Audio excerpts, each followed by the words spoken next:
post-menopausal hormone therapy category. And the bottom line will dig right down that the benefits usually outweigh the risks for most women, but there's a timing hypothesis, route of administration, and the formulations can make a really big difference. So I'm going to pause there and hand over to Dr. Alexander. Okay, and so I'm going to share my screen. I may have a few slides that are somewhat similar, but look at things from a different perspective. And you'll have to let me know if you can see my screen once I start to share it. And then I will put it in the Yes, big. we can. Okay, so as Dr. Ian mentioned, I'm the Chief Medical Officer for a company here called Lenara Health, and we've been around since 2015. And what we do is we help people improve their weight and metabolic health and treat many of the different chronic conditions that can come as a result of that through an app and through a team that involves a physician as well as a nutrition specialist or a dietitian, exercise physiologist, and behavioral psychology. As the media past president of the BC Medicine Association, one of the things that I educate on aspects of this is that treating weight gain, treating overweight and obesity involves a approach that includes four different pillars of treatment, and that is physical activity, nutritional therapy, medical interventions, and those can include obesity medications, as well as metabolic bariatric surgery, and there's also behavioral modification. And so that is really what we do. It's comprehensive wraparound care for individuals with overweight, obesity, and metabolic issues, generally speaking. And so one of the talks that we give our patients, as part of what we do to educate, is the impact of perimenopause and menopause on health and weight. And I have truncated my slides because I knew that Dr. Hansen, being an OBGYN, would provide very comprehensive information there.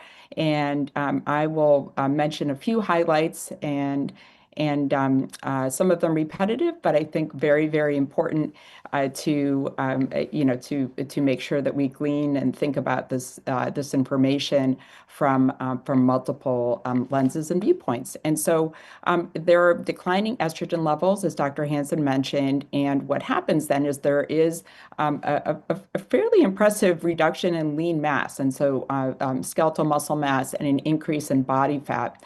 There's also reduction in bone density. If there are any other OB/GYNs out there, you'll know that that's one of the indications, to prevent bone loss that historically or very often people think about when they talk about menopausal hormonal therapy. There's increased insulin resistance, and we can measure that by checking fasting insulin, fasting blood glucose, and then also a 3-month marker called hemoglobin A1C. People usually think about this in terms of, do I have prediabetes or do I have type 2 diabetes? But insulin resistance can be a relative thing. So even if you don't have type 2 diabetes or prediabetes, but your hemoglobin A1C in the normal level is trending up, say it's going from a 5 to a 5.5 over the course of a couple of years, which can happen especially during perimenopause when there are some very rapid drops in estrogen levels, and there's also drops in testosterone, that relative insulin resistance can occur. So whatever you were doing before, it doesn't have the same, you can't do it the same way. And I know when I was in my 20s, I could eat brownies and not think about it, and I would be perfectly fine. And I noticed that it was more and more challenging as time went on to be able to do those any old time and still be okay from it. So I had to start thinking about it differently because, relatively speaking, my body was managing the blood sugar and relatively speaking, insulin and my relative insulin resistance differently. It can result in a higher testosterone to estrogen ratio because these things drop differently, and it certainly does impact appetite because estrogen does have effects on appetite. As women, we can see weight gain due to the hormonal changes, and on average, it can be between a pound or a pound and a half a year during perimenopause and a few years post-menopause, which Dr. Yen defined as that weird thing where you think you got it, but you really didn't. And these declining estrogen levels not only result in it can result in weight gain in some individuals, but it's not just the weight gain, it's where the weight goes. And the weight going around the middle area is what predisposes us to cardiovascular risk and more insulin resistance, type 2 diabetes, and a whole host of other issues that can come with that. And so it's not just the weight. Some people may not gain very much weight at all, but their body composition will change, that their skeletal muscle mass, their muscles will atrophy, and their adiposity, or their percent body fat, will increase, and they'll feel different, their clothes will fit different, but their weight may not have changed very much at all. And so, it's important to think about the lifestyle changes like nutrition, physical activity, and that these can really help manage, maintain, and moderate this type of weight gain and body composition changes that happen during hormone transition here. So a little bit on estrogen's impact on appetite, which is also very interesting to me because I think about from the obesity specialist and lifestyle medicine specialist area. I think about hunger and satiety through the whole host of hormones that occur in the intestinal tract and also trigger certain brain responses. But there are estrogen receptors in the hypothalamus, and they could be both appetite reducing and also inhibiting an increase in appetite. So you would see if these were to decline, it would have the impact of having an increase in appetite. So changes, again, like I mentioned, in cardiometabolic health, it's central adiposity or obesity, and that's more concerning for overall cardiovascular health risk. And so what's important to think about here as well is that we have visceral adiposity versus subcutaneous adiposity. And so one of them is what's sort of outside, and the visceral adiposity that we're talking about is fat accumulation on our organs. And so that even a little bit can be really, really detrimental. And so many of us, I'm sure, have heard about fatty liver and some other disease states that really impact the way our body handles itself and keeps us healthy. So insulin sensitivity and glucose tolerance, these increasing central fat storage can increase insulin resistance, as I mentioned. There's some studies that show that oral hormone replacement therapy, meaning estrogen and progesterone, can reduce the rise of type 2 diabetes in postmenopausal women. But at this time, that's not an indication to start it, but it can help with that. And let's see here. There's some tips for managing weight that we discuss and tell all our patients about. And the importance of nutrient density is always a good thing to think about. Not the macronutrients only, that you're eating a carbohydrate, and the carbs are bad or fat is bad or whatever we've heard, but to think of the quality of each of those macronutrients, and that's really that's really where what's most important, and where do you get nutrient density to keep all the all the trains running on time, because the body needs all those different trace minerals and vitamins to make all those different cycles in the body work. Movement's also very important. I can talk about that later in more detail during Q&A. And sleep and stress cannot be overstated.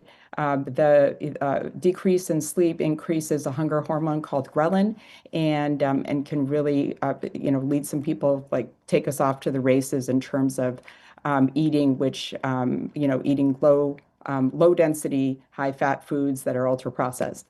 We can talk more about the Women's Health Initiative as time goes on here, but this is has been a very much like a lightning rod in the last, I'd say, what would you say, Dr. Hansen, probably the last 5 years or so, where the study is sort of being debunked. There were aspects of it that were very good, but the reporting out of the data and misinterpretation of it has really, um, you know, uh, uh, hurt a generation of women who were not on menopausal hormonal therapy, but could have been, and could have had these decreased risks that we've just talked about.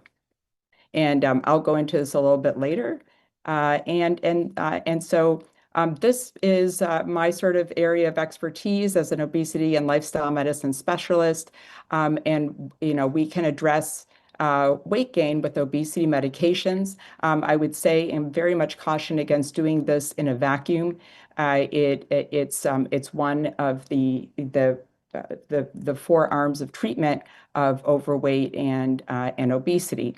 And obesity medications are important to have to have under supervision of either a primary care physician who is skilled in this practice or an obesity specialist, because you need comprehensive obesity care. And an important aspect of this is the longitudinal, the long-term maintenance of the weight loss, because we think about Part A, which is losing weight, but Part B is really the most important aspect of that, and long-term maintenance of it for all the different health benefits. And this is especially important in women with during menopause. There are a whole host of different FDA-approved obesity medications now, which was not the case 15 years ago when I started practicing in this space. I've highlighted the two that you've likely heard about, Wegovy and Zepbound. Happy to discuss those later. There's some other off-label medications as well. And then there's a whole bunch of different medications that are coming through the pike and will be, are really on the horizon that you'll see in 2026, 2027, that are, have different mechanisms of action and are very effective. The way that obesity medications work is they decrease appetite, they reduce cravings, and they can quiet a lot of that food noise so we can focus on behavior modification and make those changes and replace, one type of behavior with another, such as walking, improve sleep, and so forth. They change the way the body uses fuel. They delay gastric emptying, and they can increase feelings of fullness. And they also improve blood sugar, amongst many other things that they do.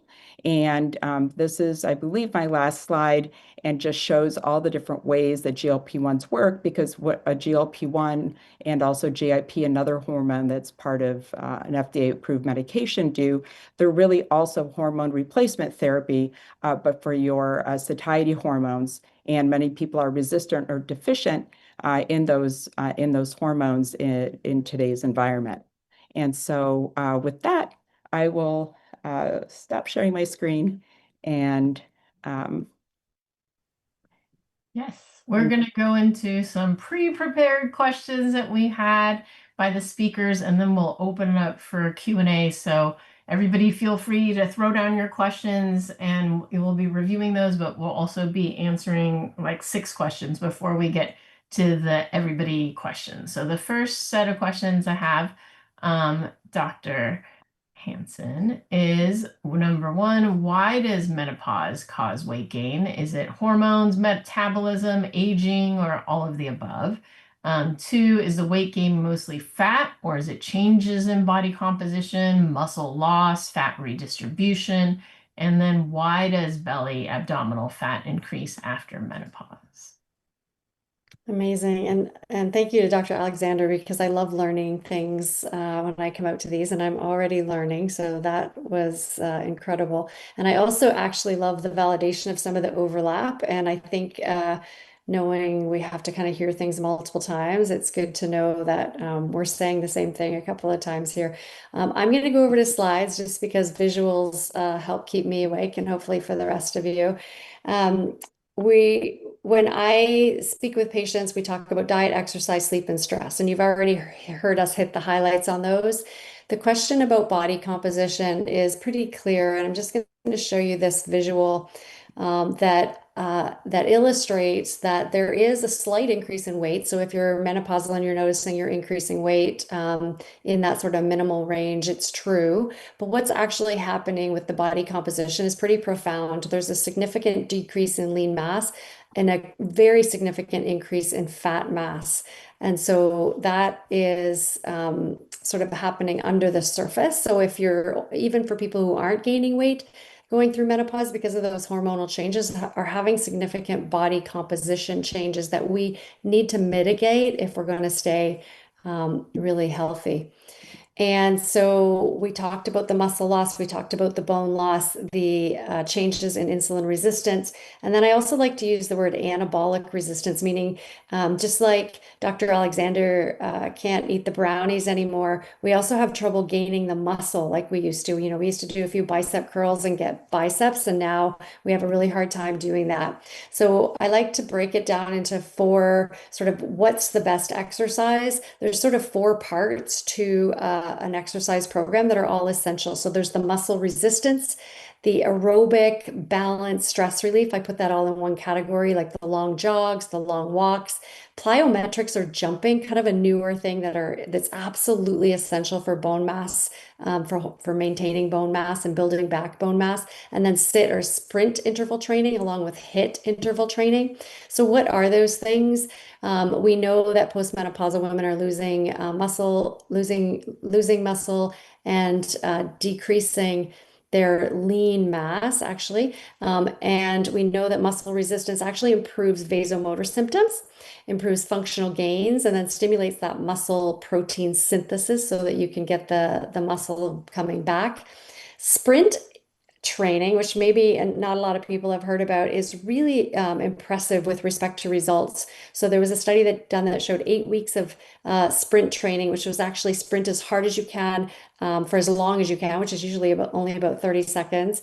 And they found that it decreased visceral fat, fat mass, increased lean mass, and also increased insulin sensitivity, which is really where we want to be focusing, in addition to increasing type 2 or maintaining type 2 fibers, which are going to use glycogen and glucose differently than the type 1 fibers. And women tend to lose or atrophy their type 2 fibers pretty quickly. So this type of training is really important, not to estimate the importance of balance and stress relief. So as we get older, we may fall, break a hip, making sure we're managing those types of exercise routines as well. And for those people who like to go for those long runs, we can still do the long runs, long bikes, but it's really important to offset that or to augment that with the muscle resistance as well, because of the way that the fuel is used.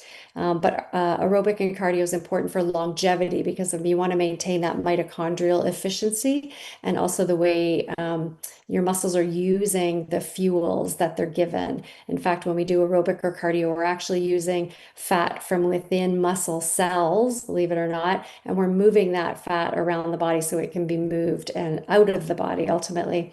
And then plyometrics or jumping is really important for that bone stimulation. And I can't overstate how important it is to maintain bone throughout. And so what does exercise do? We know that it has a long-term benefits in all of these areas, including mortality. And then the question about nutrition, I think we talked about, have you asked that question, Sophia? I can't recall if we're going to wait on that one. We come back to that question about what foods are best. Someone else can talk now. Do we have any questions coming in? Yes, sorry, I was speaking with the mute on. So yes, those questions are coming up. Dr. Alexander, does menopause-related weight gain increase a person's risk for diabetes, heart disease, and/or cancer? Yes, absolutely. When we think about type 2 diabetes and prediabetes. I think about it in terms of insulin resistance, and we talked about that in our a quick rundown of slides. I think the doctors in the audience probably did follow that, which is great. But it's a continuum, and so when we're hitting perimenopause and menopause, and our hormones are changing, what's happening there is then our body composition is changing. And when that happens, then our relative insulin resistance is changing. And as a result of that, we can go from having insulin resistance to having prediabetes or type 2 diabetes. We can move along that continuum. And if you think about it, the cutoffs between type 2 diabetes and prediabetes and insulin resistance, and you can check a fasting insulin, and there'll be a range of what's healthy. The ranges are a little bit high. It's if you've ever looked at your lab reports and they talk about triglycerides, they'll tell you. I remember when I was a physician at Kaiser. I don't know if they still do this, but it would say up to 500 for triglycerides is fine, and it's really not. We know that's terrible. We'd like it to be 150 or lower, and ideally in the single digit numbers. Fasting insulin's like that too. Like you'll see these very high numbers. We'll say, you're fine if you're up to 24 or 30, and you really want to have it in the single digits. So, better than 10. And if you trending is really, really important. You'll see, how things move across this continuum. And again, there's relative risk. We changed those cutoffs about 20 years ago now. And there's nothing magical if my fasting blood glucose is 99 and it suddenly goes to 101. And I have prediabetes. I should have been concerned when it was going from 80 to 85 to 90 to 95, not just when it went from 98 to 101, because it's really the area under the curve that we're caring about. And if, for type 2 diabetes, which is very poorly controlled insulin resistance, for a variety of reasons, that the area under the curve is there's the time period is going to be shorter before you start seeing all the different all the different disease processes in the body, the kidney disease, peripheral neuropathy, eye issues, and whatnot.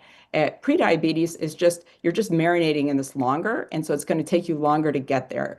And with insulin resistance, the same is true. And that's why, if you think about it, for those of us who are very physically active, you'll see, people come in and say, I've got this meniscus tear, and it can happen for a variety of different reasons, but your proprioception starts to get a little bit worse. And that can, all these little things, the nerve endings and so forth that are taking a hit when we have that going on. So if you're losing muscle mass, the GLUT4 receptors on muscle are the biggest disposers of blood sugar. And so when we're moving around, when we're running, when we're doing HIIT, when we're, strength training and all those sorts of things, we're really using up a lot of blood sugar, which is wonderful. And when we have a lot more muscle on board, we're using up a lot more blood sugar and managing that relative or absolute insulin resistance. So when you don't have estrogen anymore, your testosterone is changing. There are fewer muscles on board for that to happen, and that's where we are there. It's the same concept for cardiovascular disease. We know that is a very important risk factor for women in menopause when they no longer have hormones. So I won't go into that much detail on cardiovascular disease. And for cancer, also it does predispose because there are 13 different types of cancer that happen. There are very much more. They're entirely, not entirely, but very much more people who are overweight or have obesity are predisposed to them. And 4 of those are cancers that only occur in women. So breast, ovarian, and I'm trying to think of the other one, gallbladder disease, which is for both sexes, but occurs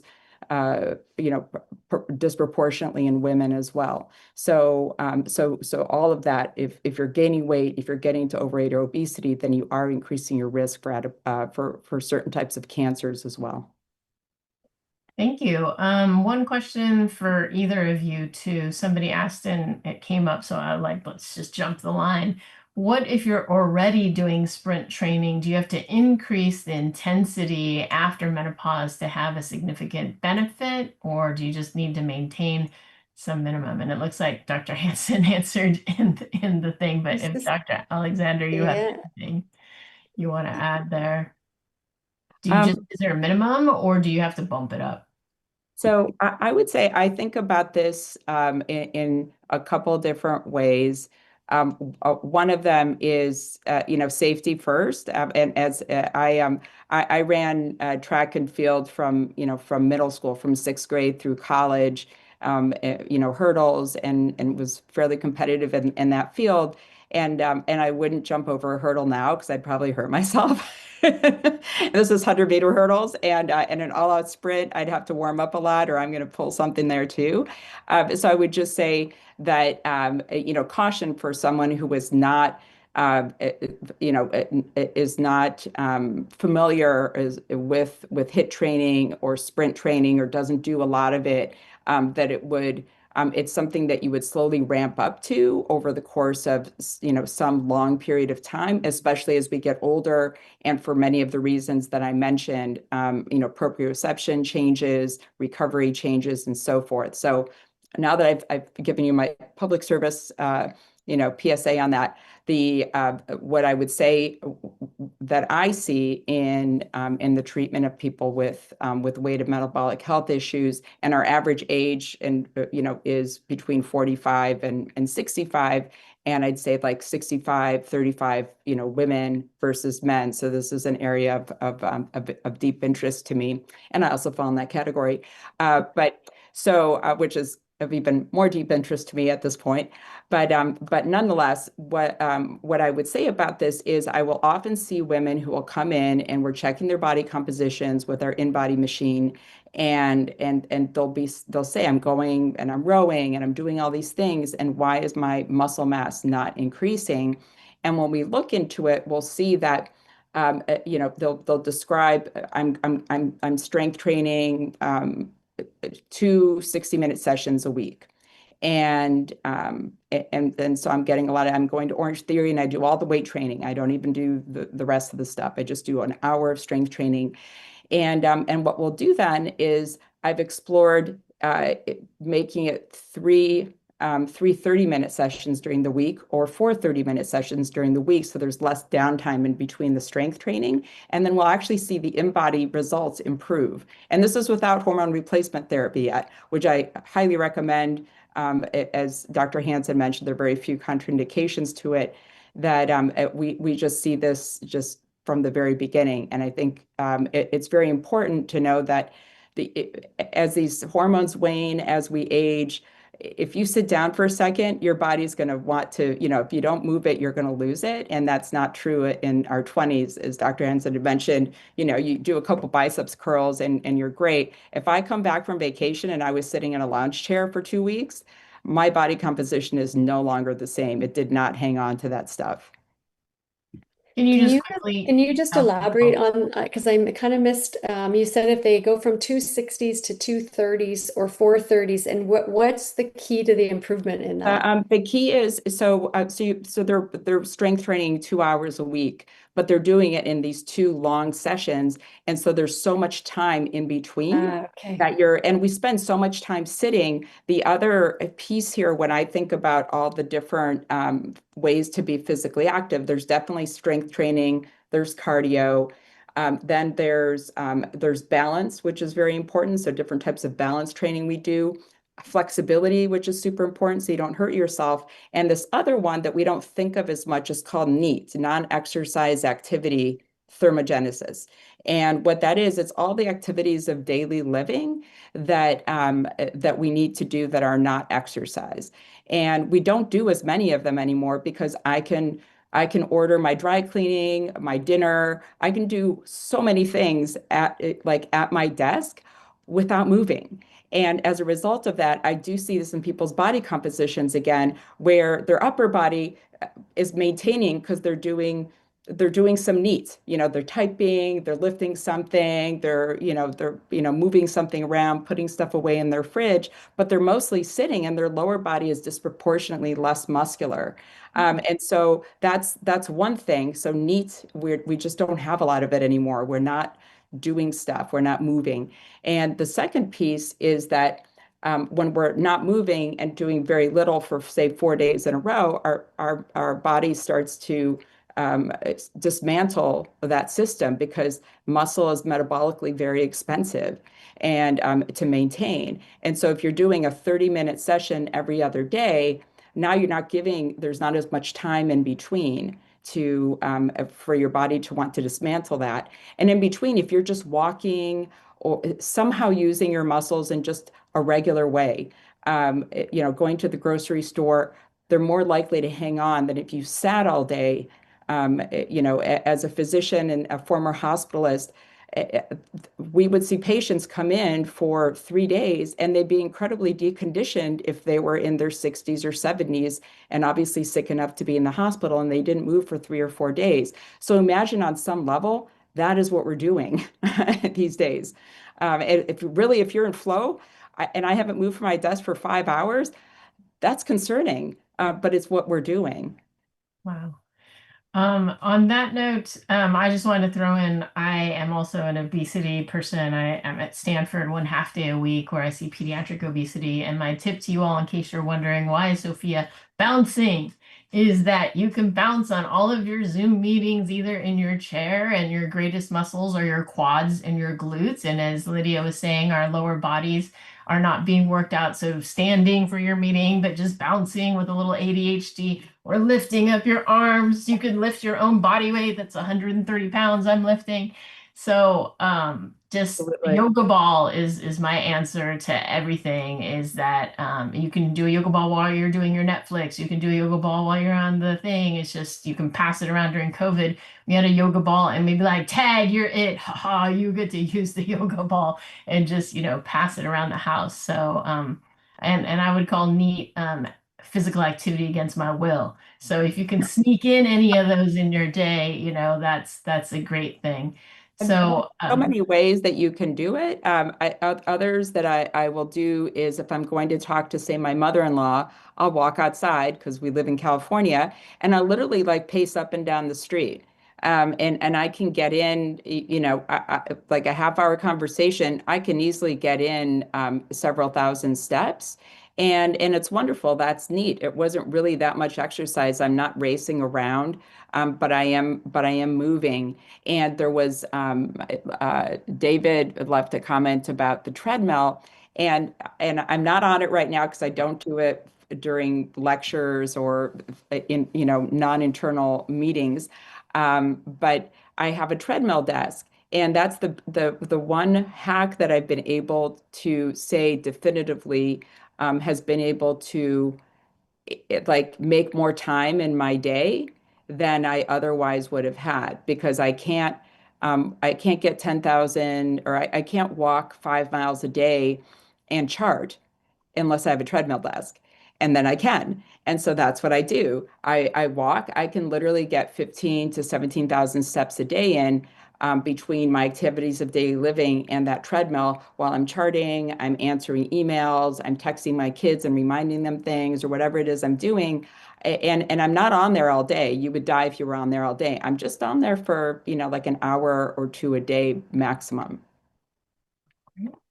Dr. Hansen, back to you. Can hormone therapy help with weight, or is it just for, the four FDA approved reasons that I talked about? Yeah, I mean, I think when we're sort of summarizing all that we've talked about already, it's pretty clear to see that the estrogen, we say replacing, but using menopausal hormone therapy to increase or to stabilize estrogen levels is doing all of those things in all of those organs. So the brain for appetite and appetite suppression, for in the pancreas, for insulin in the muscles, for increase, hopefully maintaining or increasing muscle mass, which is going to increase metabolism, which is going to help with weight. and also to reduce some of the visceral adiposity that gets laid down when estrogen starts to decline, sort of that central adiposity. So it's pretty clear from the literature that there can be a stabilization or a reduction in central weight or a central adiposity as opposed to kind of weight overall. But we don't use menopausal hormone therapy as a weight loss medication, but definitely part of the program. Yeah, and I just recently saw a paper come out that said that when you do HRT, MHT, whatever, systemic estrogen with a GLP-1, it works better than without. And my anecdotal, I have to share with everybody, TMI, but not really, was that I was on the birth control pill going into menopause. And as I mentioned, I think that's the best way to deal with perimenopause rather than the chaos, just take it over and smooth it. But the way I knew that I had hit menopause is all of a sudden my triglycerides shot up. And if you know me, 99% of my wardrobe is skirts, and my skirt didn't fit because when you take away the estrogen, the fat goes centrally, specifically to your waist. And then, as an obesity expert, what horrifies me is it goes viscerally, which means around your heart and in your liver. When I hear that, I'm like, that's all sorts of heart attack and liver badness. Like, so if that's what happens when you take away the estrogen, putting it back got me my waist back because I was like, oh my gosh, am I going to have to do GLP-1? Am I going to have to do metformin, or am I just trashing 20 years of skirts? And then the triglycerides went down as well, but I also went on a statin, and I'm not coming off to find out, but I'm just going to stay on the statin. But that's, an N of one testimonial, but that is the mechanism that's out there. Dr. Hansen, I know you have a slide for what diet strategies actually work for menopausal women. Is it low carb, intermittent fasting, Mediterranean, etc.? Yeah, so I'll share a couple of slides on that, and then I'm really curious about Dr. Alexander's impression on this, because I think diet is one of the most controversial and maybe most emotional topics for most people. And I'm going to say that probably the diet that you can stick to is the one that's going to work. Dr. Mora is a cardiovascular medicine physician from Harvard who is describing the Mediterranean diet resulting in a reduction of death and cancer and cardiovascular mortality, and can probably be used as one of the best diets that's available, not the only, and if you can't stick to it, then it's not going to work. But I talk with my patients about what are you trying to do with your diet? And if it's muscle loss, you want to make sure you're considering your protein intake. If it's bone, you want to be thinking about supplementing calcium and vitamin D, probably for all women, calcium and vitamin D supplementation. If it's insulin resistance, thinking about the inflammation mitigators with antioxidants and anti-inflammatories. Right. And if it's vasomotor, there's certain parts of the Mediterranean diet, fish oils, legumes, nuts, and also reducing saturated fats that are going to help with that. So thinking about what you're trying to do with what we were talking about with sarcopenia, protein intake actually stimulates muscle protein synthesis as well as exercise, of course, stimulates muscle protein synthesis, but you need to be eating the protein in order to also stimulate that mTOR. And thinking about what type of protein, it's quantity, quality, timing, and digestibility. And Dr. Alexander's already mentioned sit down, chew your food, relax. That's going to help with digestibility and making sure that protein gets integrated into the muscles. You're going to make sure that you're pairing any carbs with protein and fiber to stabilize glucose, and you're hydrating really, really well. So key takeaways, protein prioritization, plant forward balance, protein timing matters, and exercise is essential. Dr. Alexander, love your thoughts. Yeah, so I would say yes to all of that. And you have to die. So my favorite thing, my 17-year-old, I have four kids. My 17-year-old son, number three, said the other day, it was my husband had come home after watching a documentary, and I can't remember the name of it right now, but it was on being vegan. and muscle mass and weight training, and that a lot of like elite athletes can be vegan, and they were showing it and all the effects. And so my husband was very enthusiastic about this, wants to gain muscle, and said, I think we should go vegan, and asked, if could I cook and be more vegan, and so my son looks up and he says, yeah, it's easy to go vegan. And we're all sort of looking at him, and he's like, it's not easy to stay vegan. And so that is what Dr. Hansen said. It's the thing that you can stick to, and importantly, we have a lot of data on the Mediterranean dietary pattern and what that looks like, but that can also be translated to other, to for other parts of the world. And so what works, I'm Greek, and so the Mediterranean diet is great for me. I love what it looks like. I love to eat it. It's a beautiful thing. But if I were from Japan, it may not be very interesting or something that I'm familiar with, and not a dietary pattern that I could follow. Likewise, for my subcontinental Indian patients, they may be on something like that during weight reduction at the beginning of transition to weight maintenance, but then their dietary pattern is completely different, and they're not going to for lifelong be following something that is not inherent, and comfortable and delicious to them. And so there's a really good, it's called Always, and I'm going to find it and I'll put the link in here, but it shows sort of the dietary pyramid for different ethnicities around the world. And so you can have it, at its heart, here is the summary statement: whole fresh food. And so if you're eating whole fresh food in whatever dietary pattern you're eating it, and you're minimizing ultra processed food to every extent that you can, the dietary pattern you're following will be healthful and will work for you because you're eating something you like. And having said that, when I hear that someone's vegan or that someone's keto, that's not telling me very much. It's not especially informative, because it tells you what you're not eating.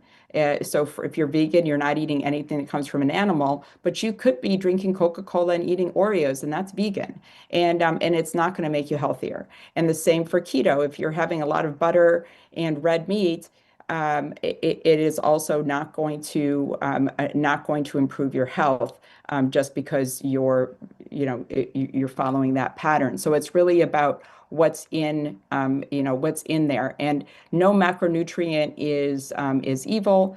It just matters what that macronutrient's about. So protein is all the hype, and for older adults, we do need more intake on a daily basis.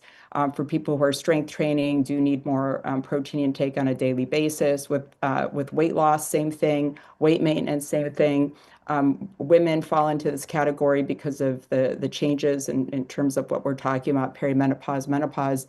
But it's the quality of it. So if you're having a very processed protein, like a Slim Jim, that is not the same thing as having yogurt if you enjoy yogurt, or eggs if you enjoy eggs, or fish or lean turkey, and it's whole fresh food. It doesn't have preservatives in it. And the same for fats, and the same is true of carbohydrates. Carbohydrates are not evil either. They're actually quite nutritious and beneficial for you when they're whole and fresh.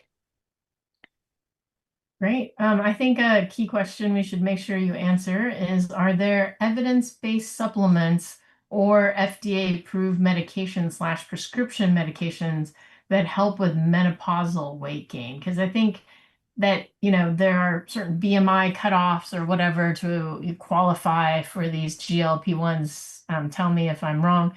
And a lot of the menopause weight gain isn't that much to get you there, but maybe it is, because a lot of 66% of the US is already overweight, obese. And then the other question that came up that is related is a quick one-liner on compounded.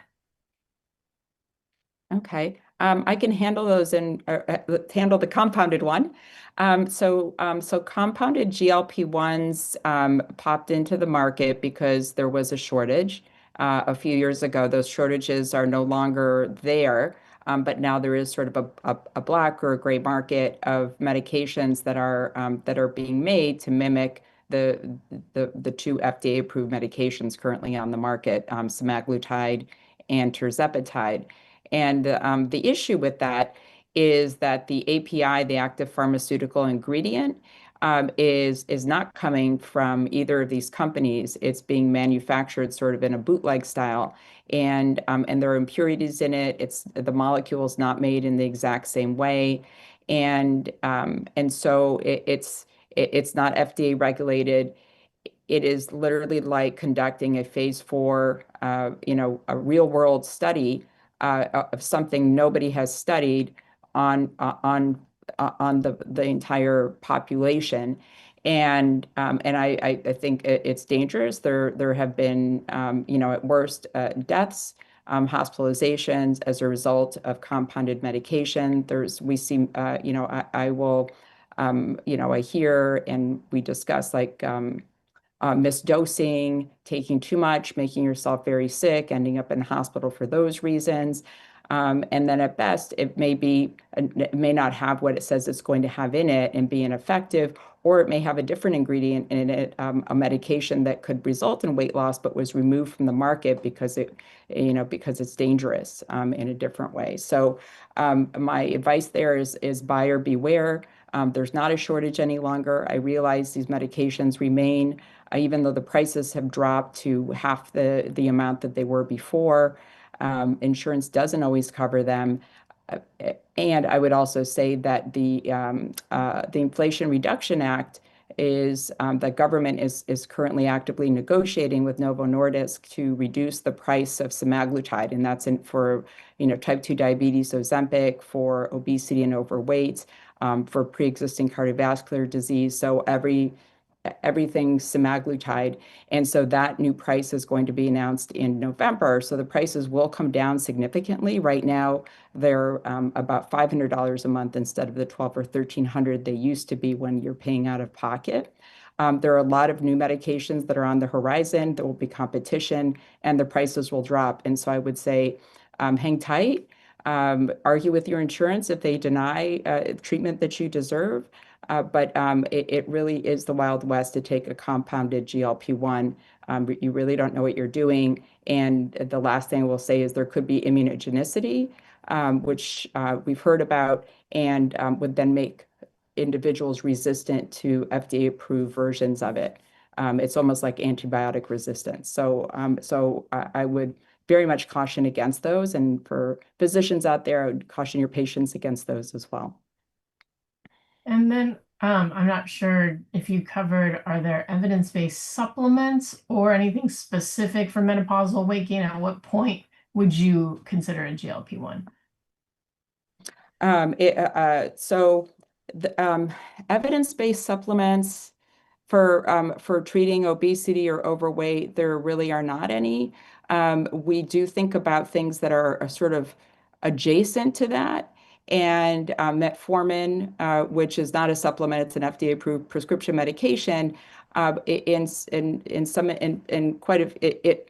gives an average of 3 to 4% sustained weight loss, and you can see that in the diabetes prevention program trials, in the 15-year outcome study, and so forth. And so it's not quite on par with some of these other medications in terms of the weight decrease that it confers, but it does confer a lot of health benefits. It has actually been shown to have a very mild GLP-1 effect, which is interesting.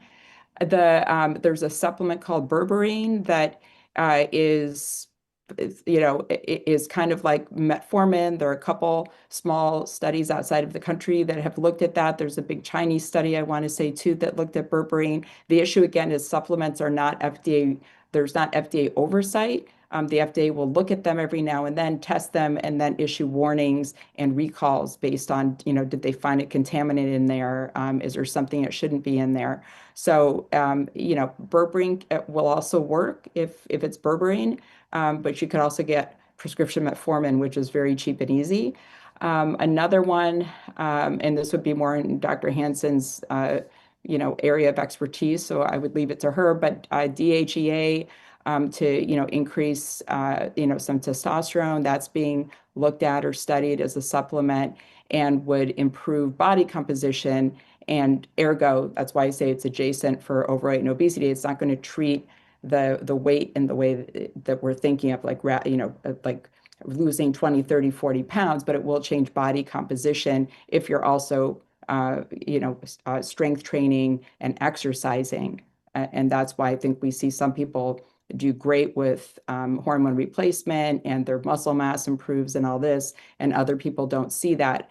It's likely the nutrition, the physical activity, sleep, stress, and all the other components that go hand in hand with good health and would sort of enhance the work of the menopausal hormonal therapy. GLP-1s, how about I'll stop for a second, let Dr. Hansen talk about some of these other ones too, including DHEA, and then I'm happy to get back to GLP-1s. Yeah, Yeah, it so shouldn't take long. There aren't a lot of evidence-based supplements that would be helpful that I would add. Just on the DHEA, so converts to testosterone, as you just described, physiologically through the pathway makes sense, but we don't have good quality control on DHEA on the market. So I don't suggest it. I don't prescribe it. I don't suggest people use it, mostly because we don't really know what they're getting over the counter. And there have been some case reports, or actually more than that, on liver toxicity related to DHEA. So it's not something that I recommend. But on that note, we haven't talked about testosterone replacement for women, and I will just gently touch on that because it's a whole other can of worms. There are some schools of thought that testosterone will, for the reasons you mentioned, allow increased muscle mass or maintaining muscle. And we don't, the evidence does not support that we use it for that reason. Testosterone for women does have some evidence for use with hypoactive sexual desire disorder, specifically, that is causing dysfunction. So an actual diagnosis, not just like, I don't feel like it, decreased libido, but actual dysfunction related to that hypoactive sexual desire disorder. And testosterone doesn't come in an FDA-approved version. And so we're using male FDA-approved versions in 1/10 of the dose of those male versions. And that's kind of hard to dose out, and has a requirement for serial surveillance of lipids because they can go up, liver functions because they can also be impacted, and then serum testosterone levels because we don't want them outside the female reproductive range. So you will see a lot of social media influencers, even really credible people, who are proposing women use testosterone to maintain muscle mass, and it's really not indicated for that nor needed. And I think we've given people a lot of really good ways for them to maintain muscle mass, bone mass, and to mitigate weight gain that doesn't involve something that's off-label and not proven in that category. Back to you.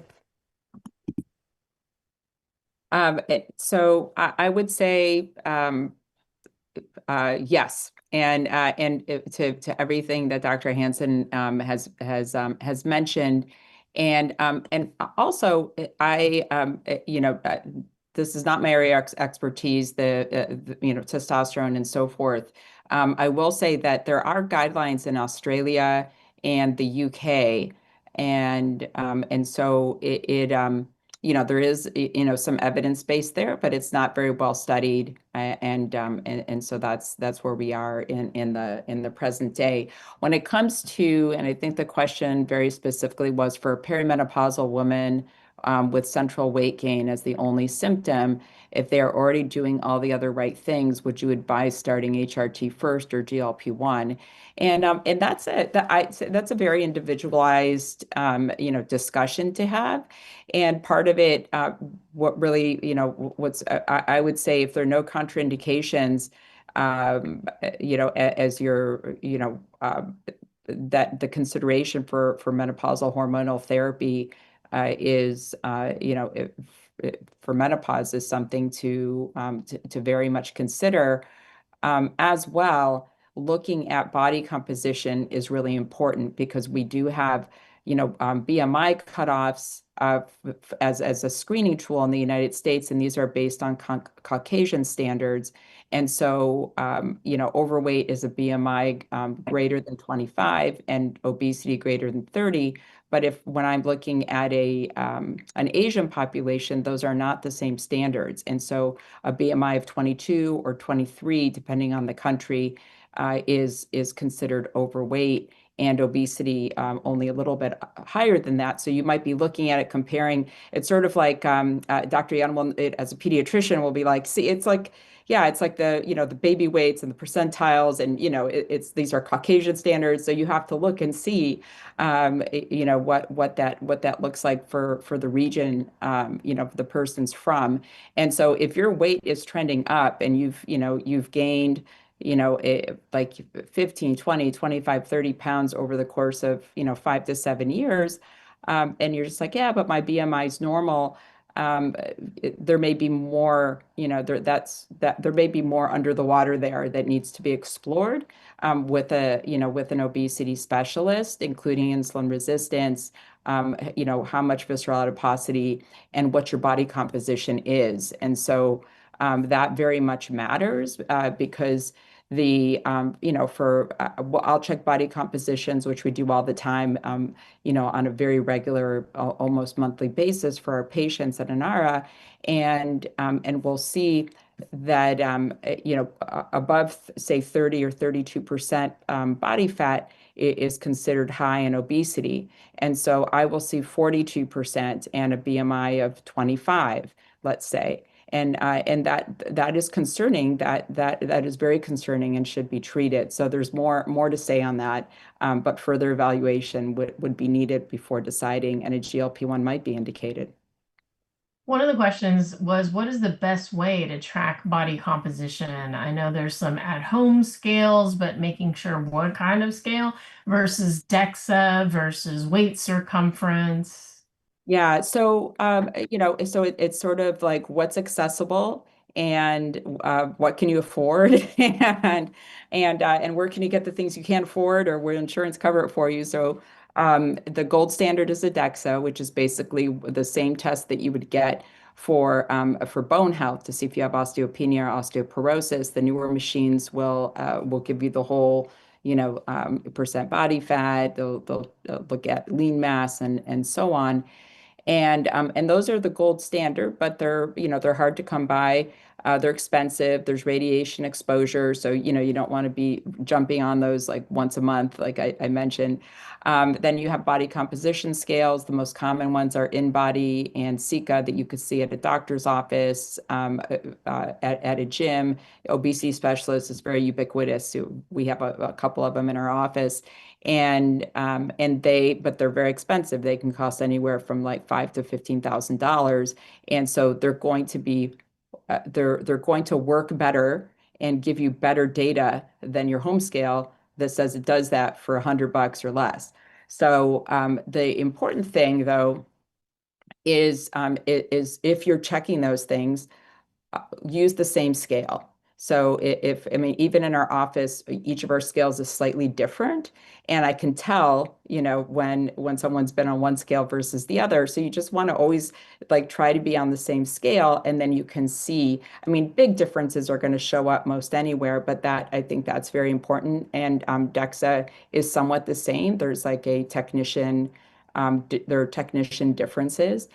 The waist circumference, I think, is very helpful, and waist to height ratio. So BMI is a screening tool; it's not a diagnosis. And waist circumference, waist to hip or waist to height ratio can be really helpful too. Again, you have to be careful and measure it exactly the same way or about the same way as you did last time. Otherwise, the data may be corrupt, but it'll give you a good metric, and it's a quick and easy and dirty, and it's a quick and easy way to do that.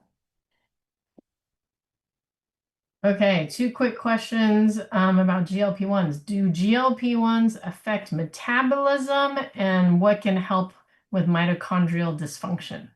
Okay. Those are super interesting questions. And I would say The jury is still out. There's, evidence, some evidence either way that would say, like GLP-1s have a direct, metabolic effect. But the more often what the effects are, and this is why we practice comprehensive obesity care when we're in this field, is that um, when you're changing body composition once again because of strength and so forth, you're increasing metabolically active tissue, and it's energetically more expensive, and so that is going to increase your resting energy expenditure, and then also there's these little things, and I would have to I geeked out and did this a while ago, and so I don't remember the numbers now, but we spend our time indoors in this very climate controlled environment. And so, being outside, having to regulate our bodies from like a heat standpoint, being somewhere very cold or very warm, whatever, that expends more energy. Protein, there's the thermic effect of food, that expends more energy. So when we're eating food that is more whole and fresh and unprocessed, it costs the body more to metabolize it. And so all these little things do add up, and so that is more and as we lose weight, there's less inflammation, our joints hurt less, we become more active. It's all the components going together. The jury's still out whether it's directly the molecule, the GLP-1 molecule, or the dual agonist GLP-1 GIP molecule there. But there is a medication, bimagrumab, that is in phase 2B, I think right now, studies or trials, and that was originally studied for sarcopenia and is now being looked at for treating weight, because it decreases fat mass and increases muscle mass at the same time because of what it does with myostatin and activin. And so using that then in conjunction with semaglutide or tirzepatide together, could give some amazing benefits because you'd be losing percent body fat and gaining muscle mass at the same time. That sounds amazing. Two questions, one for both y'all or whoever wants to chime in. What are your thoughts on weighted vests? Yay or nay? Yeah, I can say I think weighted vests are a great idea. I think they're great because they, stress the bone, and we've talked so much about bone loss being one of the really important things to offset, especially when you're in your 30s before you get to your 40s and 50s and beyond. But really important to have good gait and mechanics, because otherwise you're just stressing in the wrong directions with, increasing potential injury risk. So that's my view on weighted vests. I use mine and I love it. And I would say much the same. And I'd say it's a little bit like plant food. A little does amazing things. A lot is not necessarily better for you. And the reason for that is, you can walk around and be like, how about I put a 50-pound vest on? Or how about, I'm gonna just like, really, really get my benefit out of this. And then you can end up with a back injury, or your hip hurts, or whatever the case may be. And so it's for the long haul, like having 10 pounds or 15 pounds on and walking around all day and you kind of forget about it. It also is not a bad thing. Yeah, no, I've heard like 10% of your ideal body weight or something is no more than that, is what I'm hearing from you. Because if you do too much, then we are old, but also you can screw up all the joints and stuff like that. Yeah. Somebody's really into exercise, and we're not here to give individual consults tonight, so I just want to put that out there. But wanted to know, how does the effectiveness of each of the different types of exercise vary as we age in postmenopause, or are they all equally effective or useful? It sounds like from your slides, Catherine, or Dr. Hansen, that you need a mix. You can't just do one or the other, but I guess how much of is it equal, or is it, is it 75 this, 25% that? Yeah, no, it's an excellent question because when people are coming in and not seeing benefit, or I'm doing this, I've always been doing this and it's not working anymore, the number one thing to do is to lift heavier, because we really need to be building, and of course thinking about injury and thinking about having supervision and thinking about having a personal trainer and all of those things. But we really need to be building muscle in order to use the fuel, to offset the two things that I mentioned, the anabolic resistance. We need to do more to build the muscle, and then to offset the developing insulin resistance that we've talked about so many times, because more muscle can use more fuel and can therefore offset that insulin resistance, as long as it's not pre-diabetes or diabetes. It's just the sort of perimenopause, menopause related changes. So I tell people they should lift heavy. And if they're not lifting, if they're just getting out there and doing, 15 or 20 reps, that's probably not the heaviness that it needs to be. It needs to be more like 6 to 8, max 12 rep max. So like a weight you can only lift 8 to 10 times or less. And we like to say 2 reps in reserve, meaning you don't go to complete failure, but you're going heavier than you're doing right now. I like to tell people to do 3 exercises with that 6 to 8 rep max, and to do that at least twice a week. And if someone does that and starts to build more muscle, they'll probably see changes. So that would be my number one recommendation.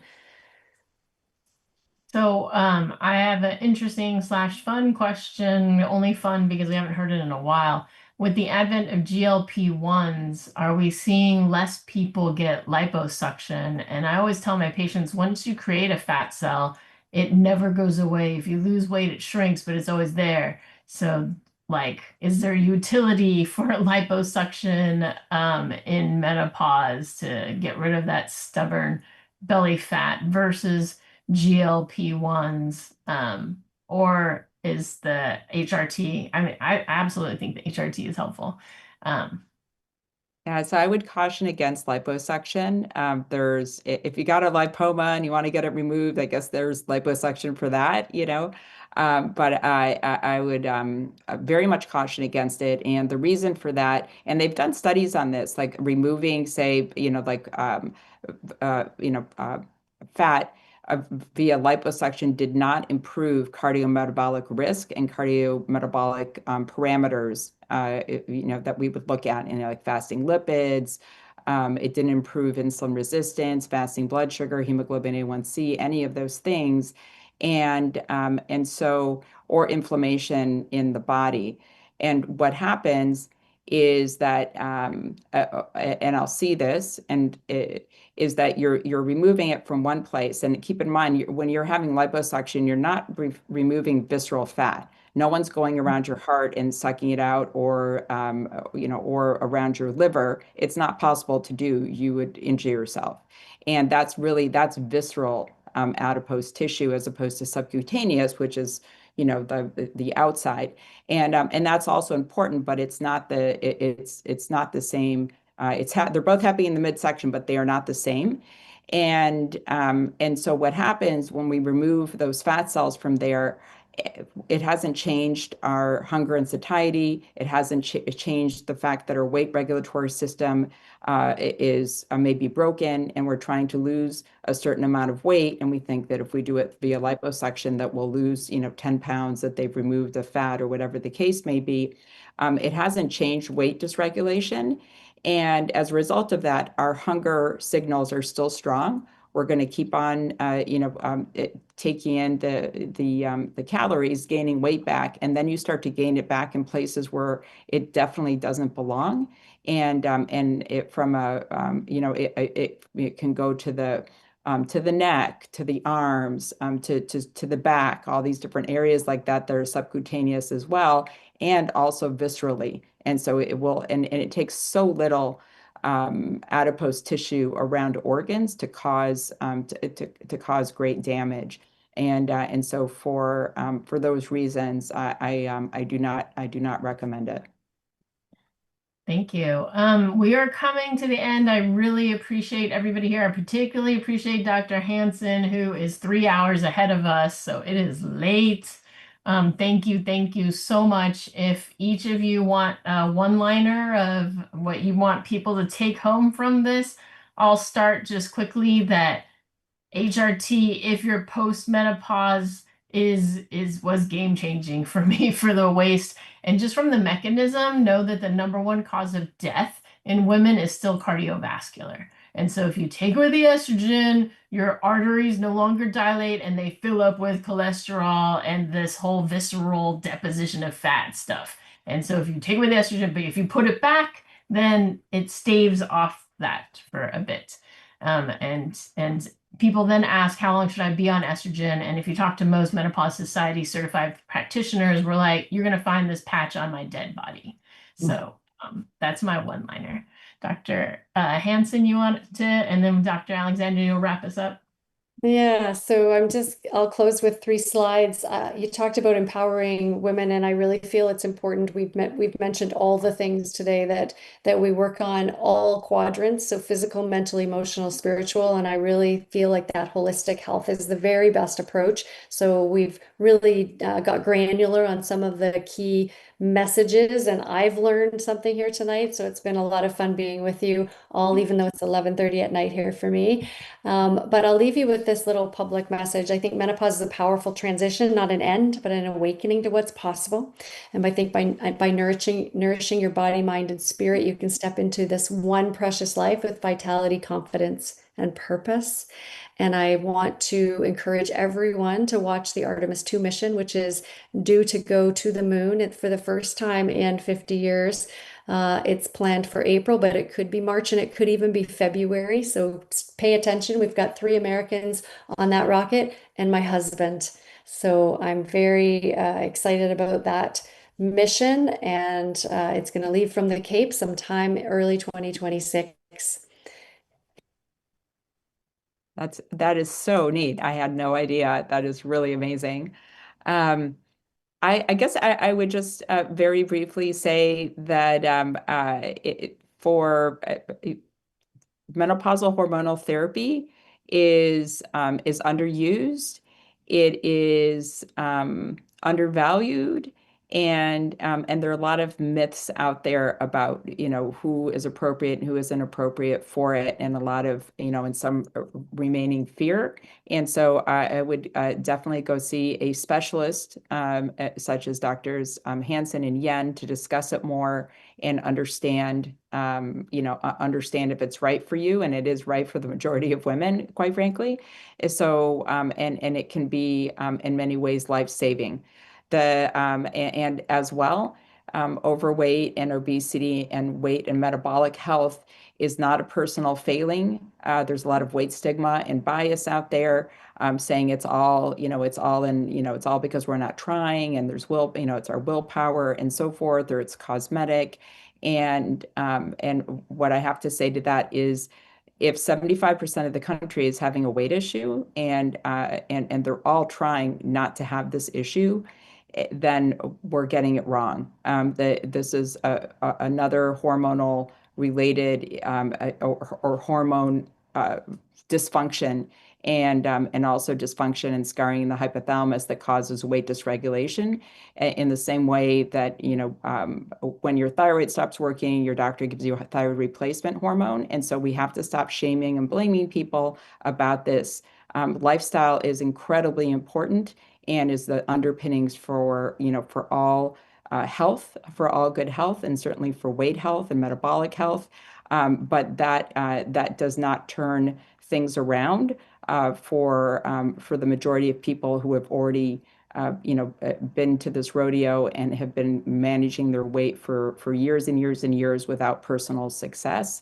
They deserve better care, medical care, and I'd urge you to see someone who specializes in obesity medicine to get the proper longitudinal care that you deserve. All right. Well, with that, we come to an end to the first inaugural event of the fall 2025 season. I thank you all for your questions. I thank the speakers for their time, and I thank the volunteers who make this track possible. We look forward to seeing all of you at the next event, GLP-1s. Should employers pay on October 29th? All right. Good night, everyone. And the recording will be posted soon on our YouTube channel if you missed it. All right. Thank you, Dr. Hanson and Dr. Alexander, especially Dr. Hanson. It's late. Thank you. It's been great. Thank you. Bye. Bye.